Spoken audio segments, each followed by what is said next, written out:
नमस्कार विद्यार्थी मित्रांनो, स्पर्धानीती यूट्यूब चॅनलवर मी वैभव गुंजाळ आपलं मनपूर्वक स्वागत करतो. मित्रांनो, आता 6 ऑगस्ट रोजी भारताच्या दुसऱ्या क्रमांकाच्या सर्वोच्च पदासाठी म्हणजे उपराष्ट्रपती पदासाठी निवडणूक पार पडली आणि या निवडणुकीत NDAचे उमेदवार जगदीप धनखड हे निवडून आलेले आहे. मित्रांनो, नेमकं काय असते उपराष्ट्रपती निवडणूक? घटनेत नेमकं उपराष्ट्रपती निवडणुकीबद्दल काय तरतुदी आहेत? नेमकं उपराष्ट्रपती निवडणूक कशा प्रकारची असते? तिच्या प्रकारे कशा प्रकारे ती संसदेमध्ये घेतली जाते? त्याच्यानंतर निवडणूक जिंकण्यासाठी एक निर्वाचन कोटा असतो. निर्वाचन कोटा म्हणजे काय असतो? तो कशा प्रकारे पूर्ण करावा लागतो? त्यानंतर जगदीप धनखड यांना नेमकं किती मतं मिळाली? किती लोकांनी त्यांना मतं केली? ते कितव्या फेरीत निवडून आले?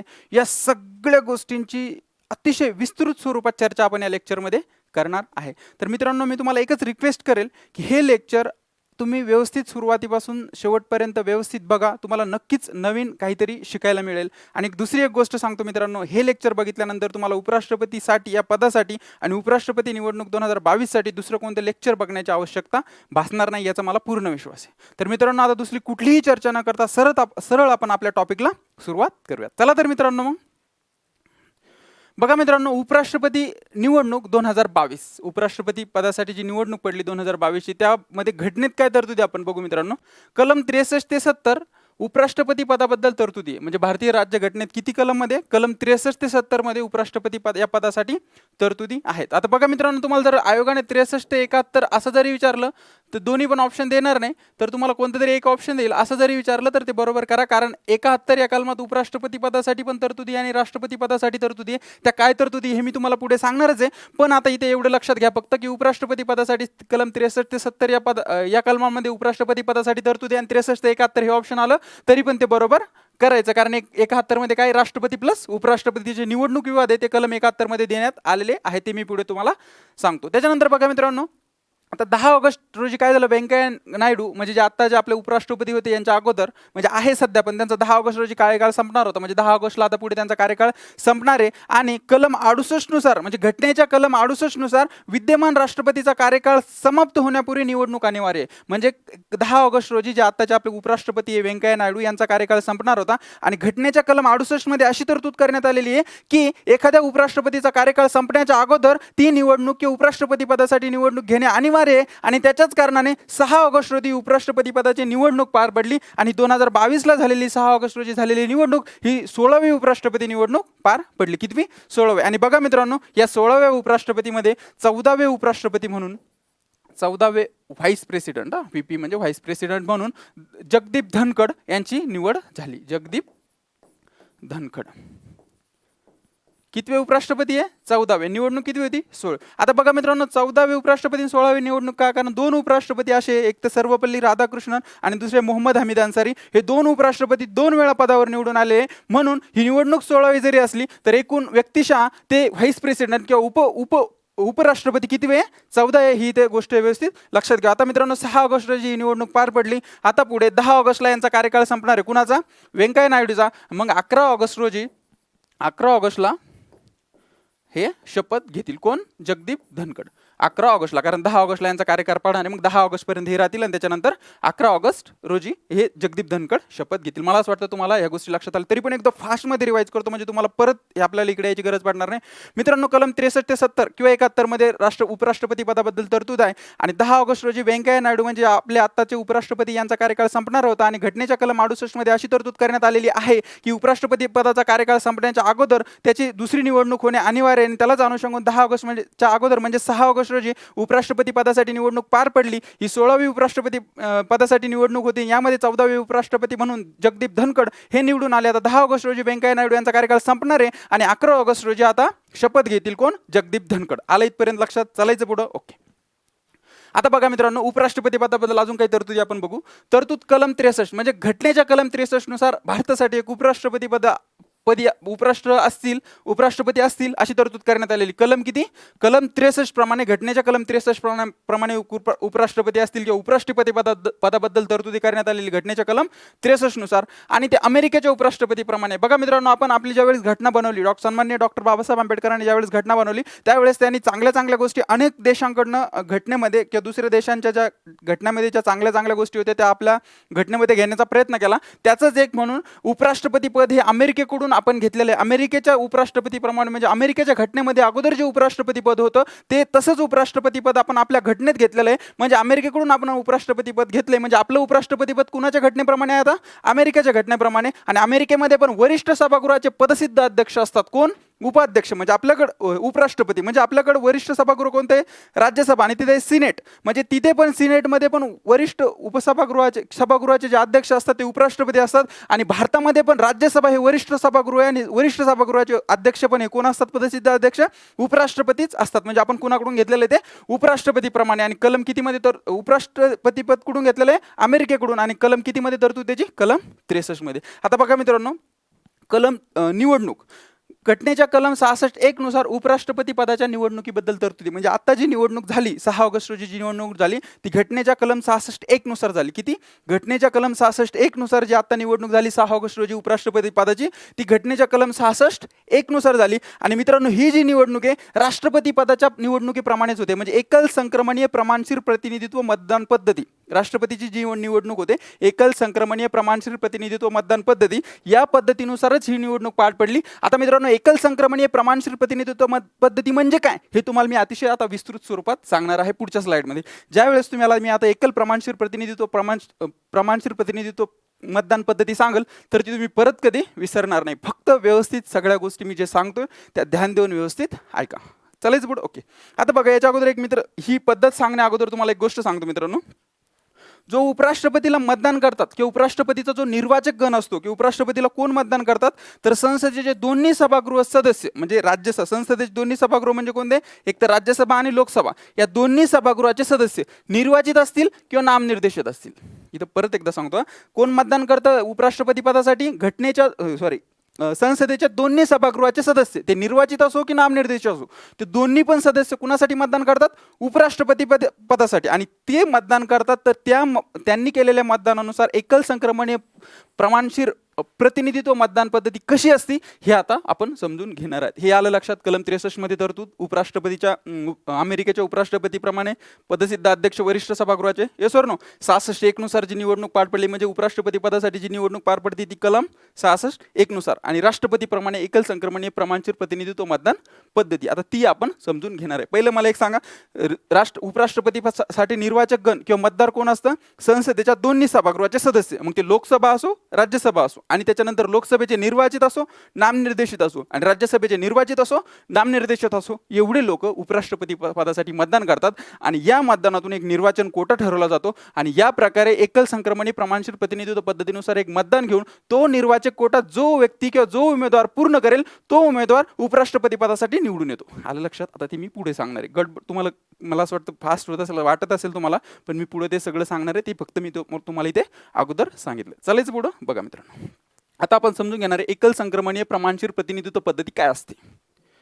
आता बघा मित्रांनो एकल संक्रमणीय प्रमाणशीर प्रतिनिधित्व मतदान पद्धती. आता मला सांगा मित्रांनो मी आत्ताच सांगितलं तुम्हाला मतदार किंवा निर्वाचक गण कोण असतं उपराष्ट्रपतीसाठी. आता आपण इथं उपराष्ट्रपती पदासाठी एकल संक्रमणीय प्रमाणशीर प्रतिनिधित्व मतदान पद्धती समजून घेतोय. राष्ट्रपती पदासाठी पण वेगळी असती. फक्त राष्ट्रपती पदासाठी जे मतदार असतात ते वेगळे असते आणि याचे जे येणारे आकडे ते वेगळे असतील. सेम पद्धती याबद्दल काही फरक नाहीये. फक्त इथं उपराष्ट्रपती पदासाठी जे मतदार आहे किंवा निर्वाचक गण आहे हा वेगळा आहे. तो आपण इथे व्यवस्थित समजून घेणार आहे. हे तुम्हाला समजलं की एकल संक्रमणीय जी पद्धत आहे आपली ती तुम्हाला अतिशय विस्तृत स्वरूपात लगेच लक्षात येईल. आणि ज्यावेळेस तुम्ही राष्ट्रपती पदासाठीही वाचताल त्यावेळेस सेम पद्धत आहे. फक्त जे मतदार आहे त्यांचे आकडे बदलतील याच्या व्यतिरिक्त काहीच होणार नाही. तर बघा मित्रांनो मतदार कोण असतात? लोकसभा आणि राज्यसभेचे निर्वाचित तसेच नामनिर्देशित. लोकसभेचे निर्वाचित तसेच नामनिर्देशित आणि राज्यसभेचे निर्वाचित तसेच नामनिर्देशित. मी तुम्हाला आत्ताच सांगितलं. आता मला सांगा लोकसभेमध्ये निर्वाचित सदस्य किती आहे?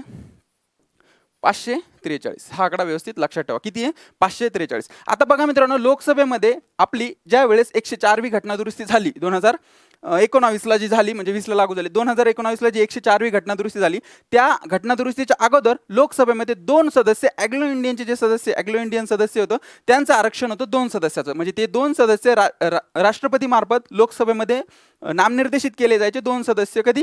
104वी घटनादुरुस्ती होण्याच्या अगोदर. पण 104वी घटनादुरुस्ती आपण केली आणि 104वी घटनादुरुस्ती केल्यानंतर आपण जे 2 सदस्याचं अँग्लो इंडियन सदस्याचं जे आरक्षण होतं किंवा राष्ट्रपती ज्या 2 सदस्याची नेमणूक करत होते कुठं? कुठं लोकसभेत, तर ते आरक्षण आपण आता काढून टाकलं, म्हणजे आपण आता अँग्लो इंडियन सदस्य लोकसभेत नेमत नाही. याचा अर्थ असा आहे की लांब निर्देशित सदस्य लोकसभेमध्ये नाहीत. आलं लक्षात? नामनिर्देशित सदस्य लोकसभेमध्ये नाहीत, ही गोष्ट इथं लक्षात घ्या. म्हणजे इथं किती असतील?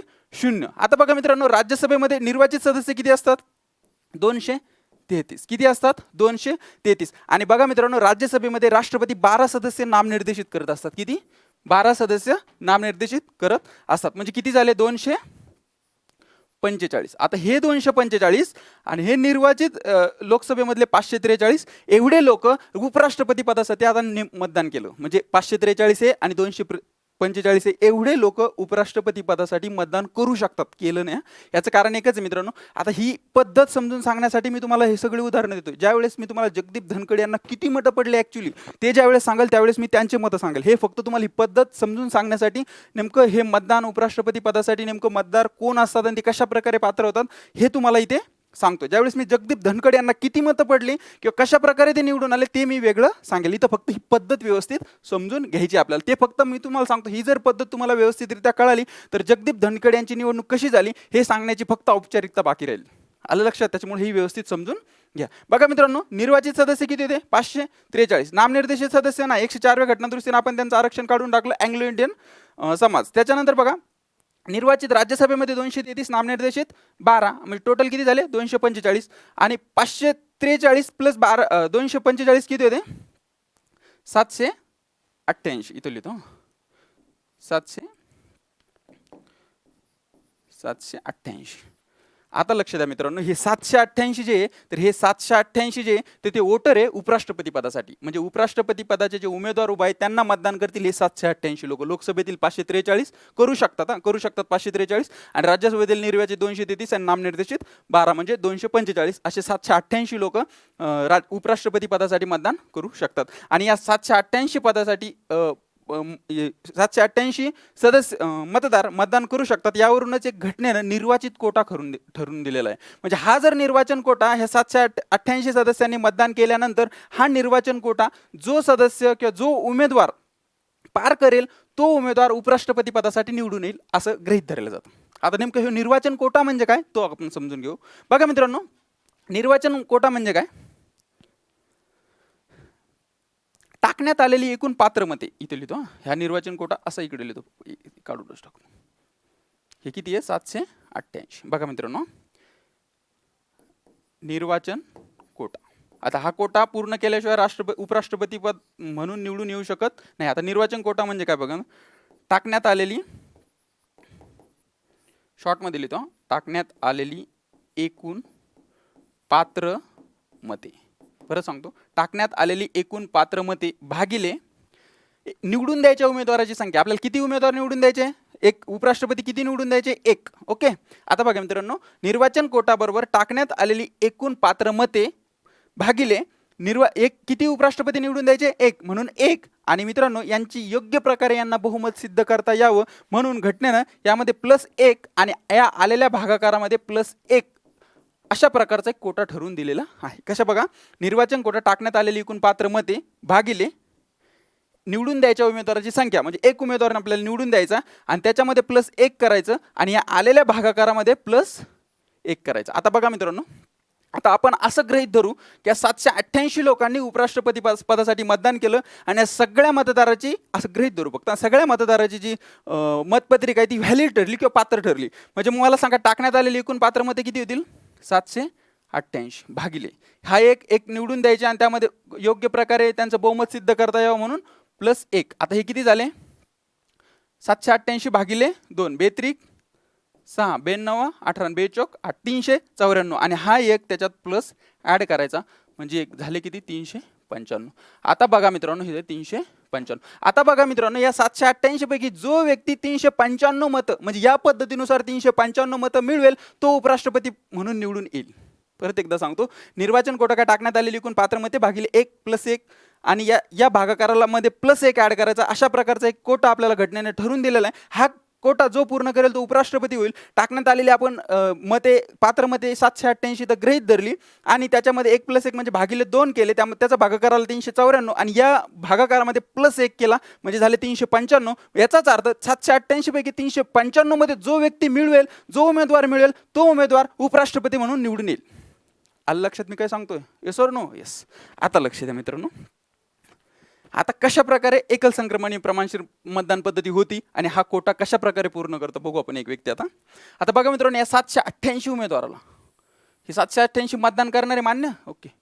ह्या 788 उमेदवाराला अशा प्रकारची एक मतपत्रिका दिली जाते. आता असं समजा मित्रांनो, अ, ब, क आणि ड. बघा समजा फक्त अ, ब, क आणि ड असे 4 व्यक्ती उपराष्ट्रपती पदासाठी उभे आहेत. किती व्यक्ती? 4 व्यक्ती उपराष्ट्रपती पदासाठी उभे आहे. आणि बघा मित्रांनो, हे 4 व्यक्ती उपराष्ट्रपती पदासाठी उभा आहे आणि 788 लोकांना प्रत्येक वोटरला 780 पैकी प्रत्येकाला अशा प्रकारची एक मतपत्रिका दिली जाते आणि या मतपत्रिकेवर त्यांना पसंतीक्रम नोंदवायचा असतो. पसंतीक्रम नोंदवायचा असतो म्हणजे काय की 1, 2, 3 आणि 4. बघा आता त्या 788 पैकी एक व्यक्ती येईल, त्याला वाटेल की उपराष्ट्रपती व्हावा, त्याला काय वाटेल उपराष्ट्रपती व्हावा, नंतर ब व्हावा, नंतर क व्हावा, नंतर ड व्हावा. म्हणजे त्याचा पसंतीक्रम कोणला आहे? पहिला ला, नंतर कोणला? ब ला, नंतर कोणला? क ला, नंतर कोणला? ड. त्याच्यातला दुसरा व्यक्ती येईल, तो म्हणेल नाही नाही नाही, पहिले उपराष्ट्रपती व्हावा, त्याच्यानंतर व्हावा, त्याच्यानंतर क व्हावा, त्याच्यानंतर ड व्हावा.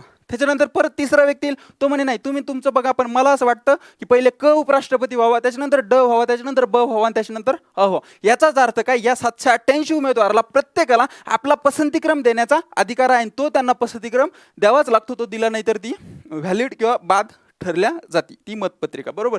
मग त्यांनी आपला पसंतीक्रम दिला. मग याचाच अर्थ काय मित्रांनो, या 788 पैकी काही लोकांनी ए ला पसंतीक्रम दिला असेल पहिला, काही लोकांनी ब ला दिला असेल, काही लोकांनी क ला दिला असेल आणि काही लोकांनी कुणाला दिला असेल? ड ला. म्हणजे 788 पैकी काही लोकांनी ए ला 1 नंबर दिला असेल, कोणी ब ला दिला असेल, कोणी क ला दिला असेल, कोणी ड ला दिला असेल. आता काय करायचं मित्रांनो, ज्यावेळेस आपण आता ही वोटिंग झाली 788 लोकांनी अशा प्रकारे आपल्या आपल्या मतपत्रिकेवर पसंतीक्रम दिला. आता ही वोटिंग झाली, तर ही वोटिंग झाल्यानंतर कशा प्रकारे मतमोजणी करायची बघा या पद्धतीनुसार. आता काय करायचं, अ, ब, क आणि ड हे 4 उमेदवार आहे. आता हे 4 उमेदवाराला काय करायचं, अ ला किती लोकांनी पसंतीक्रम दिला ते घ्यायचं, ब ला किती लोकांनी पहिला पसंतीक्रम दिला ते घ्यायचं, क ला किती लोकांनी पहिला पसंतीक्रम दिला ते घ्यायचं, ड ला किती लोकांनी पहिला पसंतीक्रम दिला ते घ्यायचं. आता आपण असं समजू 788 पैकी 300 लोकांनी अ ला पहिला पसंतीक्रम दिला, त्याच्यानंतर 200 लोकांनी ब ला पहिला पसंतीक्रम दिला, त्याच्यानंतर 188 लोकांनी क ला पहिला पसंतीक्रम दिला आणि 100 लोकांनी ड ला पहिला पसंतीक्रम दिला, असं आपण इथं गृहीत धरू. आता बघा मित्रांनो, अ ला एकूण किती मतं पडले? 300, ब ला किती पडली? 200, क ला किती पडली? 188 आणि ड ला किती पडली? 100. पण आपला निर्वाचन कोटा काय मित्रांनो? 395. जोपर्यंत 395 एवढे मतं पडत नाही तोपर्यंत कोणताच व्यक्ती इकडे निवडून येऊ शकत नाही. किती पडायला पाहिजे? 395. आता झालं काय बघा मित्रांनो, इथे 300 पडली, 395 कुणालाच नाही पडली. आता काय करायचं, दुसऱ्या फेरीमध्ये काय करायचं, ज्या उमेदवाराला आता जो हा कोटा पूर्ण झाला नाही, हा कोटा जरी इथं पूर्ण झाला असता की 395 एका उमेदवाराला पडली असती तर तो उमेदवार उपराष्ट्रपती म्हणून निवडून आला असता, पण इथं पडली का? नाही. आता काय करायचं बघा मित्रांनो, की जो शेवटचा उमेदवार आहे, ज्याला सगळ्यात कमी मतं पडली, अशा उमेदवाराला बाद करून टाकायचं. बघा, अशा उमेदवाराला बाद करून टाकायचं. अशा उमेदवाराला बाद केल्यानंतर काय करायचं, हे जे 100 लोक आहे, बरोबर, याला ड ला पहिला पसंतीक्रम देणारे 100 लोक आहे, तर या 100 लोकांनी दुसरा पसंतीक्रम कुणाला दिला? पहिला पसंतीक्रम ड ला दिला, पण दुसरा पसंतीक्रम कुणाला दिला हे बघायचं आणि तो दिलेला पसंतीक्रम यामध्ये ऍड करायचा. आता बघू आपण, 100 लोकांनी ड ला पहिला पसंतीक्रम दिला, पण त्याच्यातल्या 70 लोकांनी काय केलं, अ ला दुसरा पसंतीक्रम दिला, ओके. त्याच्यानंतर त्याच्यातल्या 15 लोकांनी काय केलं, ब ला दुसरा पसंतीक्रम दिला याच्यातल्या, आणि याच्यातल्या 15 लोकांनी अजून काय केलं, क ला दुसरा पसंतीक्रम दिला. म्हणजे 100 लोकांचा जो दुसरा पसंतीक्रम आहे, 70 लोकांचा अ ला आहे, 15 लोकांचा ब ला आहे आणि 15 लोकांचा क ला आहे. आता बघा मित्रांनो, झाले टोटल 370, झाले 215 आणि 203. अजून बी बघा मित्रांनो, इथे 370 मतं अ ला झाली, 215 मतं ब ला झाली आणि 203 मतं क ला झाली. अजून बी 395 मताचा जो निर्वाचन कोटा आहे तो अजूनपर्यंत पूर्ण झालेला नाही. याचा अर्थ अजून कोणताही व्यक्ती उपराष्ट्रपती पदासाठी निवडून आलेला नाही. आता बघा मित्रांनो, परत काय करायचं, तिसऱ्या फेरीत हा ज्याला सगळ्यात कमी मतं पडलेली ना त्या उमेदवाराची परत त्या उमेदवाराला परत बाद करून टाकायचं. ओके, आता त्याला बाद केल्यानंतर त्या उमेदवाराला म्हणजे ब ला ज्या लोकांनी पहिला पसंतीक्रम दिलेला आहे ना त्या लोकांना घ्यायचं. 188 लोकांनी ब ला पहिला पसंतीक्रम दिला, सॉरी क ला पहिला पसंतीक्रम दिला. आता क ला पहिला पसंतीक्रम दिलेल्या लोकांनी अ ला आणि ब ला अगोदर कोणाला प्रिफरन्स दिला ते बघायचं. आता असं समजा 188 पैकी इथं 100 लोकांनी अ ला प्रिफरन्स दिला आणि त्याच्यानंतर 88 लोकांनी ब ला प्रिफरन्स दिला. 100 लोकांनी अ ला दिला आणि 88 लोकांनी ब ला दिला. मग इथे झाले किती बघा मित्रांनो, 370 प्लस 100 470 आणि इथं 215 प्लस 88 जवळपास 303. आता बघा मित्रांनो आपला निर्वाचन कोटा काय 395. किती आहे 395. मला सांगा हा 395 कोटा अ ने पूर्ण केला. आता दुसऱ्या फेरीत अ ने पूर्ण केला त्याला 370 प्लस 100 म्हणजे 470 मतं मिळाली. याचा अर्थ 395चा जो कोटा होता तो अ ने पूर्ण केला म्हणजे उपराष्ट्रपती म्हणून अ निवडून आला. कळतंय मी काय सांगतो, उपराष्ट्रपती म्हणून अ निवडून आला कारण त्याने घटनेने सांगितला जो निर्वाचन कोटा आहे तो पूर्ण केला. आणि अशा प्रकारे जोपर्यंत हा निर्वाचन कोटा हा वेगळा असू शकतो, जो ही टाकण्यात आलेली पात्रमते वेगळी जर असली तर हा निर्वाचन कोटा वेगळा असू शकतो. ही मी फक्त तुम्हाला ही पद्धत समजून सांगण्यासाठी उदाहरण म्हणून या सगळ्या गोष्टी सांगितल्या. आता ज्यावेळेस मी तुम्हाला जगदीप धनखडे यांना कशा प्रकारे मत पडले ते सांगाल ना त्यावेळेस तुमच्या सहज या सगळ्या गोष्टी व्यवस्थित लक्षात येतील की नेमकं कशा प्रकारे निवडणूक पार पडली. मला सांगा एकल संक्रमण प्रमाणशीर मतदान पद्धती समजून आली व्यवस्थित? येस सर नो, चालायचं पुढं. ओके, आता बघा मित्रांनो उपराष्ट्रपती बद्दल आपण अजून काही माहिती बघू. संसद तसेच राज्य विधिमंडळाचे सदस्य असणार नाही म्हणजे खासदार असणार नाही आणि आमदार असणार नाही. खासदार नाही आणि आमदार पण नाही. म्हणजे जो व्यक्ती उपराष्ट्रपती पदासाठी त्याला निवडणूक लढवायची तो खासदार असू नये आमदार असू नये आणि असले तरी पद ग्रहण केल्याच्या तारखेपासून ती जागा रिक्त होईल. म्हणजे एखादा व्यक्ती खासदार आहे किंवा आमदार आहे पण त्याने उपराष्ट्रपती पदासाठी निवडणूक लढवली आणि ती निवडणूक जिंकली आणि ते उपराष्ट्रपती पद हे ग्रहण केलं, त्या ग्रहण केल्याच्या तारखेपासून तो खासदार आणि आमदार असल्याचं हे निघून जाईल. म्हणजे तो खासदार किंवा आमदार राहणार नाही, तो फक्त काय राहील उपराष्ट्रपती. त्याच्यानंतर बघा मित्रांनो उपराष्ट्रपती पदाच्या ज्या पात्रता आहे त्या कलम 66 3 आणि 4 मध्ये सांगितलेल्या आहे. किती? कलम 66 3 आणि 4 मध्ये सांगितलेल्या आहे उपराष्ट्रपती पदाच्या पात्रता. त्या कशा बघा मित्रांनो, तो भारताचा नागरिक असावा, ह्या पात्रता सांगितलेल्या कलम 66 3 आणि 4. तो भारताचा नागरिक असावा, त्याचं वय 35 वर्ष असावं. किती? 35 वर्ष. म्हणजे ज्या व्यक्तीला उपराष्ट्रपती पदाची निवडणूक लढवायची किंवा उपराष्ट्रपती व्हायचंय त्याचं वय किती असावं? 35. तो भारताचा नागरिक असावा. आणि इथे एक महत्त्वाची गोष्ट लक्षात ठेवा, राज्यसभेचा सदस्य म्हणून निवडून येण्यास पात्र असावा. बघा आता राष्ट्रपती जर व्हायचं असेल तर लोकसभेचा सदस्य म्हणून निवडून येण्यास पात्र असावा एखादा व्यक्ती, पण उपराष्ट्रपती व्हायचा असेल तर तो राज्यसभेचा सदस्य म्हणून निवडून येण्यास पात्र असावा. कशाचा? राज्यसभेचा सदस्य. त्याच्यानंतर त्याच्याकडे कोणतेही लाभाचे पद नको. लाभाचे पद नको म्हणजे एखाद्या कंपनीचा मालक नको किंवा काहीतरी अर्न करतोय अशा कोणत्याही महत्त्वाच्या भागीदारीमध्ये नको, त्याच्या अशाही लाभाचे पद नको.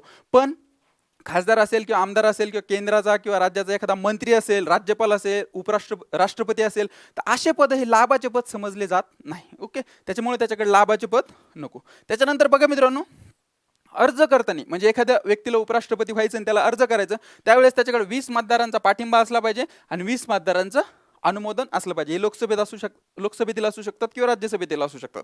20 मतदाराचा पाठिंबा असला पाहिजे आणि 20 मतदाराचा अनुमोदन असलं पाहिजे. आणि याच्या प्लस एक गोष्ट लक्षात घ्या मित्रांनो, ज्या वेळेस तो उपराष्ट्रपती पदासाठी अर्ज करायला जातो त्यावेळेस त्याला 15,000 रुपये अनामत रक्कम ठेवावं लागते किंवा डिपॉझिट ठेवावं लागतं. किती? 15,000 रुपये डिपॉझिट ठेवावं लागतं किंवा अनामत रक्कम ठेवावं लागते. मतदाराचा पाठिंबा किती लागतो? 20. किती दराचं अनुमोदन किती लागतं? 20. आता फास्टमध्ये सांगतो मित्रांनो, एकदा रिवाइज करतो ही स्लाइड म्हणजे तुमच्या एकदम पाठच होऊन जाईल. बघा मित्रांनो, ज्या व्यक्तीला उपराष्ट्रपती व्हायचं तो संसद किंवा राज्य विधिमंडळाचा सदस्य असता कामा नये, म्हणजे खासदार किंवा आमदार असता कामा नये. जर तो असला तरी त्याने उपराष्ट्रपती पदाचं पद ग्रहण केलं त्यावेळेसपासून तो खासदार आणि आमदार असल्याचं नाहीच होतं किंवा तो राहत नाही. त्याच्यानंतर 66 3 आणि 4 मध्ये उपराष्ट्रपती पदाच्या पात्रता सांगितलेल्या आहे, तो भारताचा नागरिक असावा, वय त्याचं 35 वर्ष असावं, त्याच्यानंतर त्याच्याकडे कोणत्याही लाभाचं पद नसावं. आणि दुसरी एक गोष्ट, चौथी एक गोष्ट मित्रांनो, राज्यसभेचा सदस्य म्हणून निवडून येण्यास पात्र असावा. त्याच्यानंतर तो ज्यावेळेस उपराष्ट्रपती पदासाठी अर्ज करायला जातो त्यावेळेस लोकसभेतील असो किंवा राज्यसभेतील असो 20 सदस्याचा त्याला पाठिंबा असावा, 20 सदस्यांनी त्याला अनुमोदन दिलेलं असावं आणि 15,000 रुपये त्याने अनामत रक्कम जमा केलेली असावी उपराष्ट्रपती पदाचा अर्ज करताना. आलं लक्षात? चालायचं पुढं. ओके, आता बघा मित्रांनो, शपथ किंवा प्रतिज्ञा कलम 69 नुसार उपराष्ट्रपती पदाची जी शपथ होती ती कलम 69 नुसार होती. किती? कलम 69. आता इथे एक्स्ट्रा गोष्ट सांगतो मित्रांनो, 60 69 आणि 159 ही 3 कलम व्यवस्थित लक्षात ठेवा, तुम्हाला कधी पण कामं येतील. हे 3 कलमानुसारच वेगळ्या प्रकारची शपथ आहे. म्हणजे असे 3च व्यक्ती ज्यांची अशा विशिष्ट कलमानुसार शपथ होती, बाकी सगळ्यांच्या शपथ या परिशिष्ट 3 किंवा अनुसूचित 3 नुसार होतात. म्हणजे तुम्ही मंत्री असो, कोणतंही पद घ्या, त्यांच्या शपथ जे आहे तर त्यात परिशिष्ट 3 किंवा अनुसूचित 3 सुरू होतं. आणि 60 नुसार राष्ट्रपती, 69 नुसार उपराष्ट्रपती आणि 159 नुसार राज्यपाल, असे 3च व्यक्ती आहे ज्यांच्या शपथा विशिष्ट अशा कलमानुसार होतात. आणि या व्यतिरिक्त राष्ट्रपती, उपराष्ट्रपती आणि राज्यपाल या कलमांव्यतिरिक्त या व्यक्तींव्यतिरिक्त बाकी सगळ्यांच्या शपथा घटनेतील अनुसूची किंवा परिशिष्ट 3 नुसार होतात. ही गोष्ट इथे व्यवस्थित लक्षात ठेवा. 60, 69 आणि 159. त्याच्यानंतर बघा मित्रांनो, पदावधी कोणाचा? उपराष्ट्रपतीचा. कलम 67 मध्ये उपराष्ट्रपतीचा पदावधी दिलेला आहे 5 वर्ष. लक्षात घ्या, उपराष्ट्रपतीचा कलम घटनात्मक दिलेला, घटनेमध्ये दिलेला कलम 67 नुसार किती? 5 वर्ष. आणि राजीनामा ते राष्ट्रपतीला संबोधून राजीनामा देऊ शकतात. राजीनामा 5 वर्षाच्या अगोदर जर त्यांना राजीनामा द्यायचा असेल तर ते राष्ट्रपतींना संबोधून देऊ शकतात. आणि त्यांना किती कालावधी दिलेला कलम 67 नुसार? 5 वर्ष. आता बघा मित्रांनो, पदावरून दूर करण्यास ठराव म्हणजे आता राष्ट्रपती निवडून आला, त्यांचा कालावधी दिला, ते राष्ट्रपतींना संबोधून राजीनामाही देऊ शकतात. पण त्या मधात जर त्यांना पदावरून दूर करायचं असेल तर, म्हणजे घटनेत अशी कोणतीही तरतूद करण्यात आलेली नाही की राष्ट्रपतीला पदावरून दूर करण्याचं कारण सांगितलेलं आलेलं नाही की उपराष्ट्रपतीला पदावरून दूर का करावं, याचं कोणतंही कारण घटनेत सांगण्यात आलेलं नाही. पण तरीही काही गैरव्यवहार झाला किंवा काहीतरी त्यांनी वेगळ्या गोष्टी केल्या तर त्याला संसद पदावरून दूर करू शकते. तर त्याच्यासाठी काय करावं लागतं बघा मित्रांनो, प्रथम म्हणजे अगोदर राज्यसभेमध्ये प्रभावी बहुमताने ठराव पार करावा लागतो. जर उपराष्ट्रपतीला पदावरून दूर करायचं असेल तर राज्यसभेमध्ये अगोदर प्रभावी बहुमताने ठराव हे मान्य करावा लागतो आणि लोकसभेमध्ये साध्या बहुमताने तो मान्य करावा लागतो. म्हणजे जेव्हा राज्यसभेमध्ये एखादा ठराव प्रभावी बहुमताने पार होईल किंवा लोकसभेमध्ये साध्या बहुमताने तो मान्य होईल, त्यावेळेस एखाद्या उपराष्ट्रपतीला पदावरून दूर केलं जातं.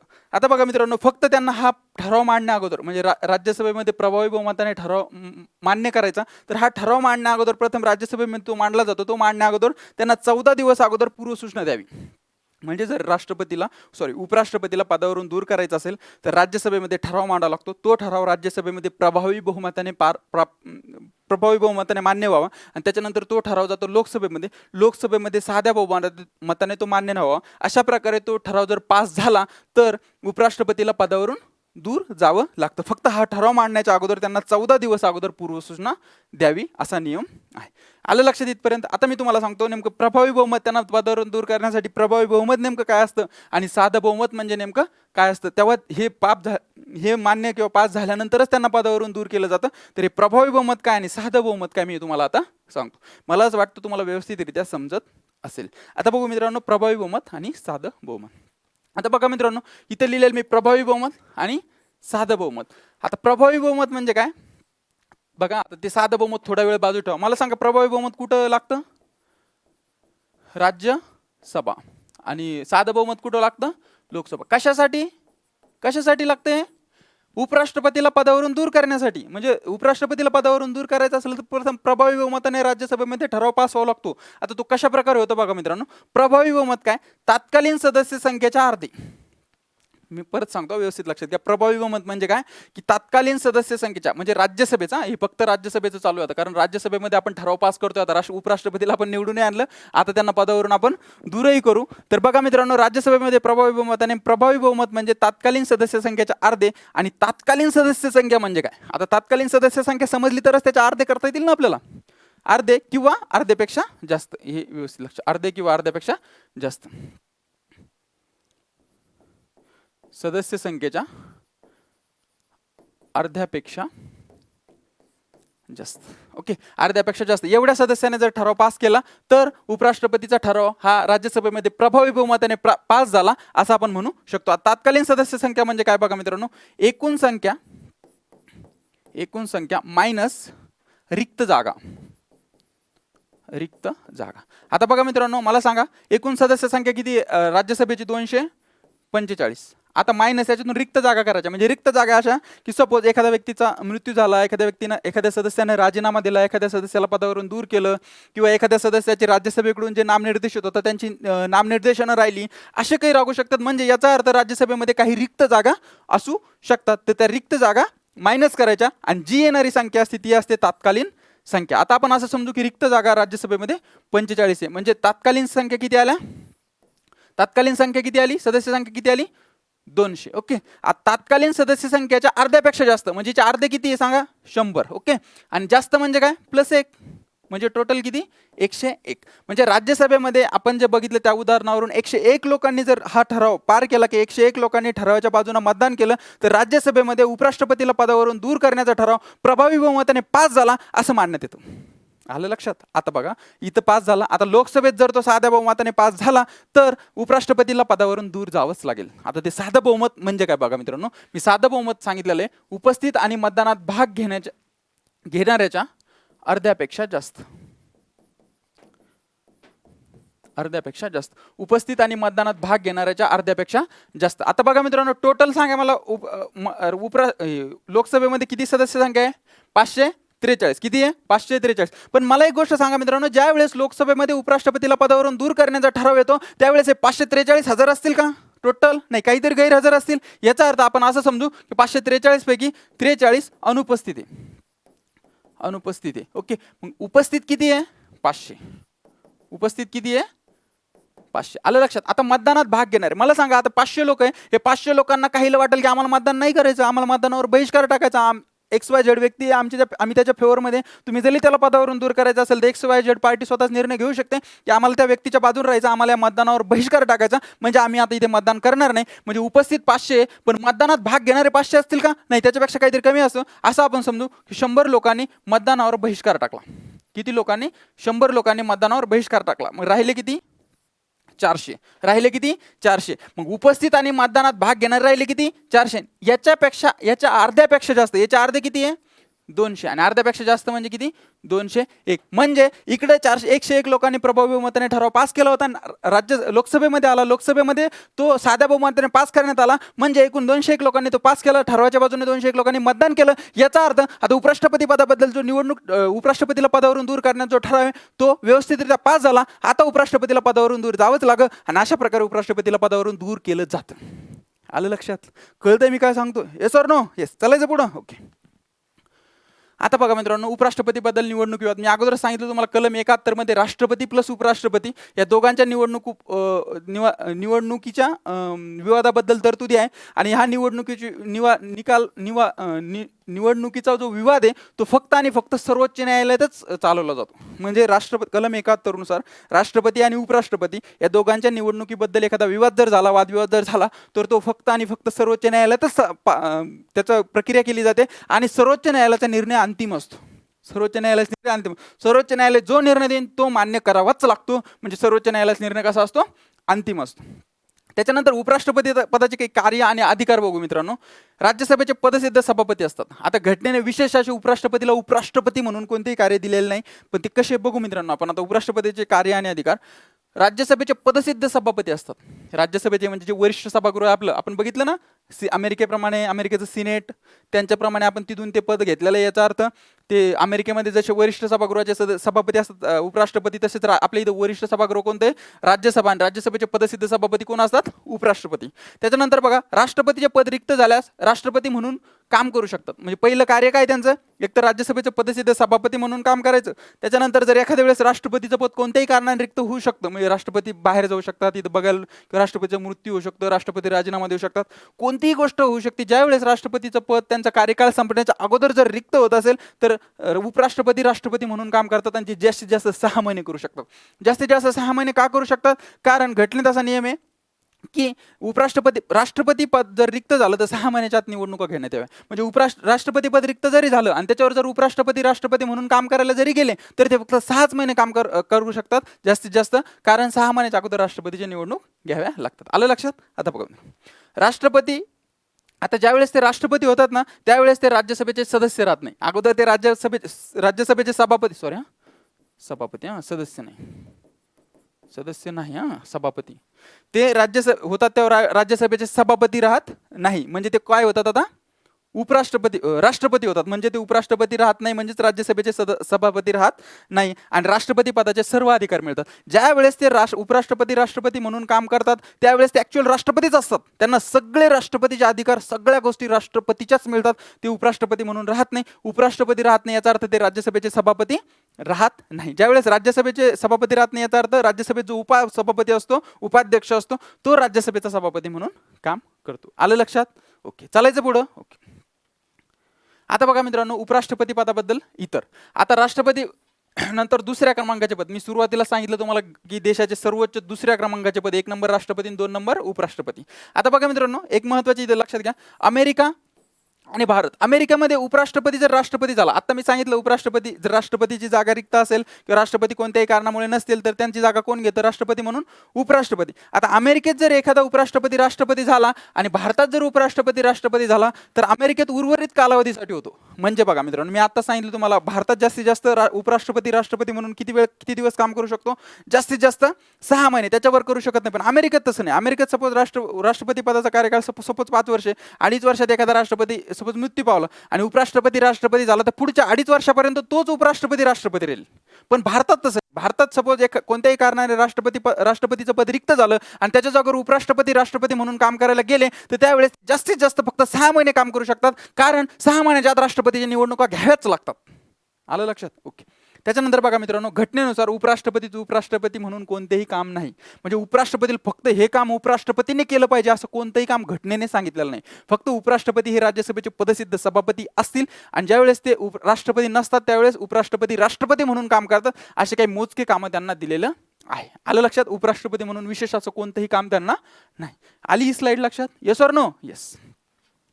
आता बघा मित्रांनो, अजून काही 2 वेळा पदावर राहणारे, म्हणजे 2 वेळा उपराष्ट्रपती म्हणून कोण राहिले, एक तर सर्वपल्ली राधाकृष्णन आणि मोहम्मद हमीद अन्सारी. मोहम्मद हमीद अन्सारी आणि सर्वपल्ली राधाकृष्णन हे 2 वेळेस. म्हणून तर ही 16वी निवडणूक आहे. आणि राष्ट्रपती किती, उपराष्ट्रपती किती वेळ झाले, 14वे. याचं कारण आहे की हे 2 व्यक्ती 2दा पदावर राहिले, म्हणजे यांचं एकदा मोजायचं तर यांना 2दा मोजावं लागलं. म्हणून 16वी निवडणूक आणि 14वे उपराष्ट्रपती कोण झालेले, जगदीप धनखड. ओके. एस राधाकृष्णन आणि मोहम्मद हमीद अन्सारी. सर्वाधिक काळ मोहम्मद हमीद अन्सारी 3652 दिवस, म्हणजे सर्वाधिक काळ उपराष्ट्रपती म्हणून कोण राहिले, मोहम्मद हमीद अन्सारी 3652 दिवस. सर्वात कमी कालावधी 721 दिवस व्ही व्ही गिरी, हे लक्षात ठेवा. सर्वात कमी कालावधीसाठी कोण उपराष्ट्रपती म्हणून राहिले, व्ही व्ही गिरी 721 दिवस. यांचा पगार बघा मित्रांनो, 2018-19च्या सुधारणानुसार उपराष्ट्रपतीला 4 लाख प्रति महिना एवढा पगार असतो आणि प्लस भत्ते, निवास आणि वैद्यकीय सेवा इत्यादी.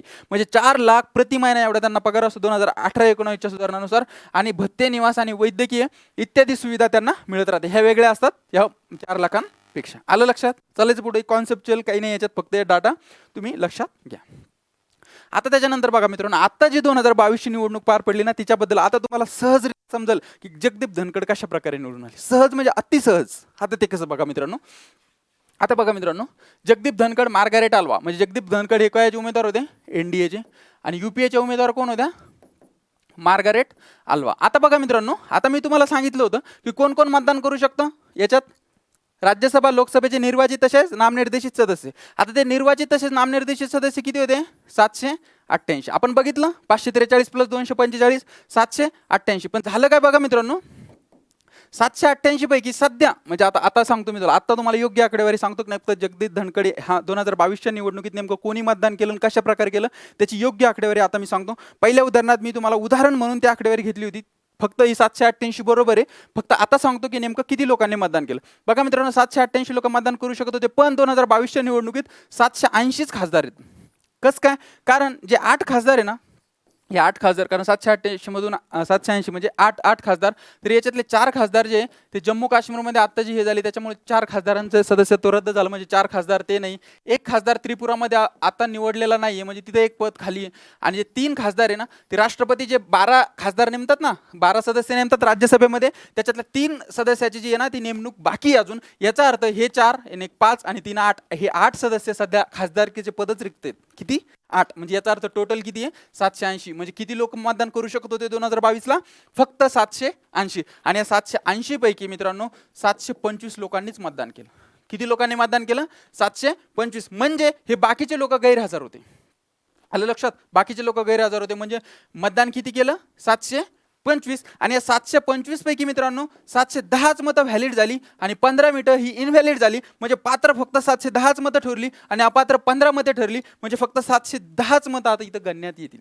किती? आपण आता निर्वाचन कोटा ठरवू त्यावेळेस किती, फक्त 710च मतं गणण्यात येईल आणि 15 मतं इनव्हॅलिड ठरली. यांनी मतपत्रिकेत काहीतरी चुका केल्या मतदान करताना. ती पसंतीक्रम द्यायचं होतं मी सांगितलं, तर त्या प्रकारे काहीतरी चुका केल्या, त्याच्यामुळे ही 15 मतं इनव्हॅलिड ठरली. आणि 725 पैकी फक्त आणि फक्त 710च मतं व्हॅलिड ठरली, पात्र ठरली. आणि मला सांगा मित्रांनो, निर्वाचन कोटा काय?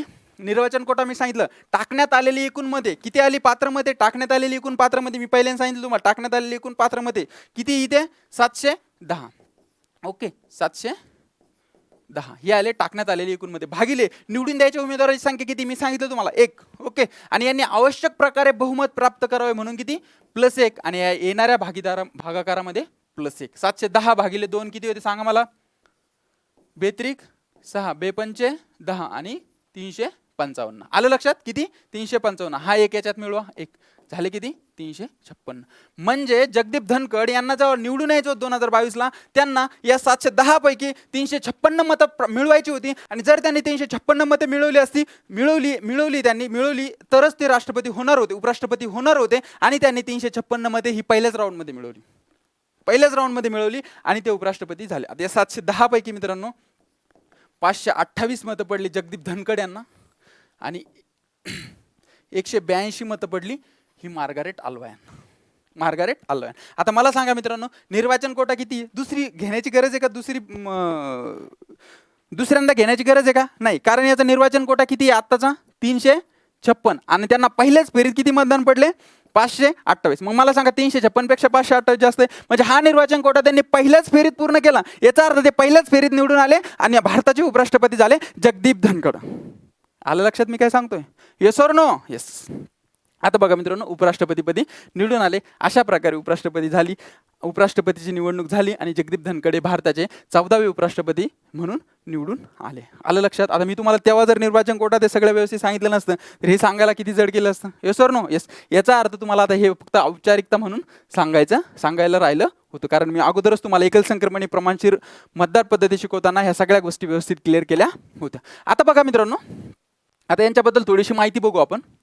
एनडीएचे उमेदवार कोण होते जगदीप धनखड, यूपीएचे उमेदवार कोण होता मार्गारेट आल्वा. आता याच्याबद्दल मी माहितीसाठी एखादं छोटंसं लेक्चर घेईल. यांची माहिती जशी आपल्याला हे होईल, हे लेक्चर खूप मोठं होणार होतं म्हणून मी यांची माहिती, हे जास्त काही माहिती नाही नॉर्मल आहे ती पण मी तुम्हाला सगळं व्यवस्थित सांगून देतो, म्हणजे तुमचा काही डाऊटच राहणार नाही. जगदीप धनखड एनडीएचे उमेदवार, यूपीएचे उमेदवार मार्गारेट आल्वा. आता बघा मित्रांनो, हे जगदीप धनखड ज्यावेळेस उपराष्ट्रपती पदासाठी निवडणुकीसाठी उभे राहिले की उपराष्ट्रपतीसाठी त्यांना उभं केलं, त्याच्या अगोदर ते पश्चिम बंगालचे राज्यपाल म्हणून काम करत होते. कोणत्याचे? पश्चिम बंगालचे. कोणत्या राज्याचे? पश्चिम बंगालचे राज्यपाल म्हणून काम करत होते. आणि त्याचं मूळ जे राज्य आहे ना ते राजस्थान आहे, जिल्हा झुंझुनू नावाचा जिल्हा आहे. तर त्या जिल्ह्याचे जे मूळ आहे त्यांचं राजस्थान यांचं ते मूळ राज्य आहे आणि ते सध्या कोणत्या राज्याचे राज्यपाल म्हणून काम करत होते तर पश्चिम बंगाल राज्याचे राज्यपाल म्हणून काम करत होते. त्यांचं मूळ आहे राजस्थान, जिल्हा झुंझुनू. त्याच्यात यूपीएचे उमेदवार जे मार्गारेट आल्वा या राजस्थानच्या राज्यपाल आहेत सध्या, म्हणजे यांचं मूळ राजस्थान आहे पण ते राजस्थानच्या राज्यपाल आहे. हे पश्चिम बंगालचे राज्यपाल म्हणून काम करत होते, आता उपराष्ट्रपती झाले. या मूळ राजस्थानच्या राज्यपाल आहेत आणि राजस्थानच्या राज्यपाल आहे. यांच्या मूळच्या आहेत त्या कुठलच्या आहे कर्नाटकच्या आहे आणि त्या गुजरातच्याही राज्यपाल राहिलेले. याच्या अगोदर तुम्हाला सांगतो गोवा असेल, उत्तराखंड असेल, तर याही राज्याच्या राज्यपाल म्हणून यांनी काम केलेलं आहे. गोवा, उत्तराखंड, गुजरात, राजस्थान इत्याच्या आणि ते मूळ कुळलचे कर्नाटकच्या. आणि एक महत्त्वाची गोष्ट यांच्याबद्दल लक्षात घ्या, 74 ते 99 सलग 6 वेळा ते राज्यसभेच्या खासदार राहत आलेले आहे. कधी? 74 ते 99. यांच्याबद्दल ह्या गोष्टी लक्षात घ्या. आणि यांच्याबद्दल बघा मित्रांनो, जगदीप धनखड पश्चिम बंगालचे राज्यपाल, मूळ राजस्थान, कितवे राष्ट्रपती झाले?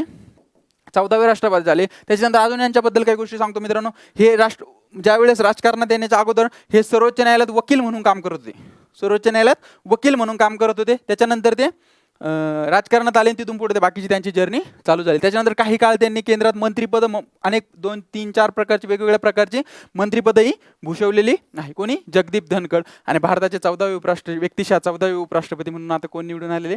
जगदीप धनखड. मला असं वाटतं तुम्हाला मी सांगितलेल्या सगळ्या गोष्टी तुम्ही जर व्यवस्थित लक्ष देऊन ऐकलेल्या असतील तर 100% कळायला असतील, याचा मला पूर्ण विश्वास आहे. बघा मित्रांनो, मी तुम्हाला माझ्या पद्धतीनं एकदम व्यवस्थित अचूकरित्या उपराष्ट्रपती पद काय असतं, उपराष्ट्रपतीच्या तरतुदी काय असतात, उपराष्ट्रपती कशा प्रकारे निवडणूक होती, त्याची एकल संक्रमणी प्रमाणशीर प्रतिनिधित्व पद्धती काय असते, निर्वाचन कोटा काय असतो, त्याच्यानंतर तुम्हाला सांगतो साधं बहुमत काय असतं, प्रभावी बहुमत काय असतं, त्यांना पदावरून दूर केलं कसं जातं, वेगळ्या कलमात त्यांच्याबद्दल काय सांगितलेलं, सगळ्या गोष्टी माझ्या पद्धतीनं मी व्यवस्थितरित्या क्लिअर केलेल्या आहे. मला असं वाटतं त्या तुम्हाला अचूकरित्या कळल्याही असतील. मित्रांनो, फक्त एकच सांगतो, माझ्या शिकवण्यात तुम्हाला थोडी जरी कमिटमेंट दिसत असेल ना की यार हा व्यक्ती किंवा हे सर काहीतरी कमिटमेंटने शिकवत आहे आपल्याला, अशी थोडी जरी कमिटमेंट दिसत असेल ना तर मित्रांनो चॅनलला सबस्क्राईब आणि तुमच्या जवळच्या मित्रांना शेअर करायला विसरू नका. Thank you so much. Love you so much.